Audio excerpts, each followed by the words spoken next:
Overnight Rendezvous, a steamy office affair.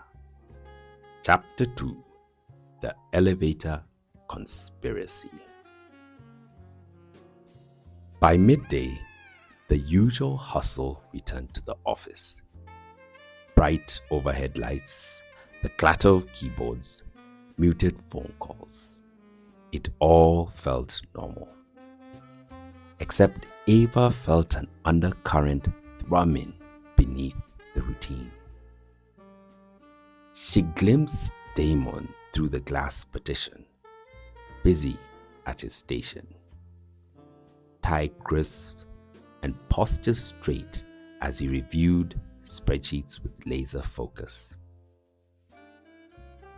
They hadn't spoken since last night's encounter, but whenever she caught his eye, a warm flicker passed between them, subtle yet impossible to ignore. She tried to concentrate on her tasks, but the undeniable tension simmered beneath the surface. Late that afternoon, she headed for a meeting on a different floor. Stepping into the elevator, her mind drifted to the bullet points she wanted to cover. Then the doors opened again, and Damon slipped in. Alone, tie loosened just a fraction from the morning's neat knots. Her pulse kicked up. They exchanged polite nods, both acutely aware of the enclosed space. The elevator's hum seemed to grow louder somehow. He cleared his throat. Headed to a meeting? Yeah, she managed, wishing she had sounded calmer. You? IT requested me to sign off on some expense approvals. Seems like I'm the only one in finance who can break down the data. He gave a wry smile. Lucky me. The elevator jerked to a stop, an unexpected lurch. Both steadied themselves. Moments passed. The doors did not open. A faint beep. Signal a temporary glitch. Ava pressed the call button, but a hurried voice at the other end said to hold tight while they reset the system. Damon exhaled. So, this is interesting. Her heart hammered. They were stuck, alone, the close quarters amplifying every breath. The overhead light flickered once, bathing them in a half second of darkness.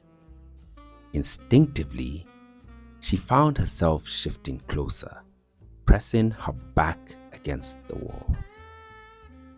You okay? He asked gently, his voice low. She nodded, forcing a laugh. Yeah, just not a fan of confined spaces. He stepped in, close but not threateningly so, raising his hands to rest on the wall near her shoulder. She could smell his cologne, clean, understated, maddeningly appealing. The tension flared higher.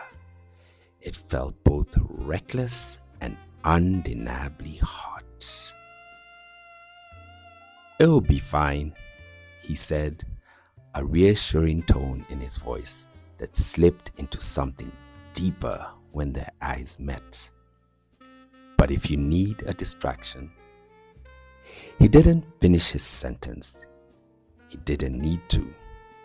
A heavy charge filled the elevator. Her breath caught. This was crossing lines. Maybe, yet she wanted it. Seconds later, with a beep and a whir, the elevator resumed motion, saving them from a choice they weren't sure they were ready to make. Ava's blood was still humming as the doors opened. They parted ways with a shared knowing glance. Something was building, something that felt both right and breathtakingly wrong in the best possible way.